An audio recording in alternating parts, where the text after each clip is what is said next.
Welcome to Shipping TV down here at the Port of Felixstowe. It's coming up for noon on Saturday, the 2nd of November 2019, and it's blowing a hoolie.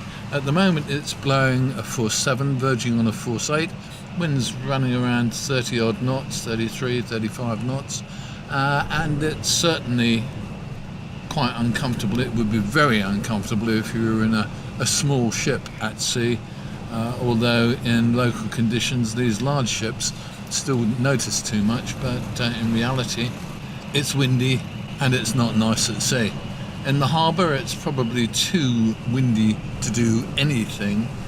There are no ships moving at all as far as I can see, and all cargo work on the Port of Felixstowe has been postponed until the wind eases. At the moment it's too dangerous, I should think, to even try and move containers, and it's the kind of conditions where stacks can get blown over.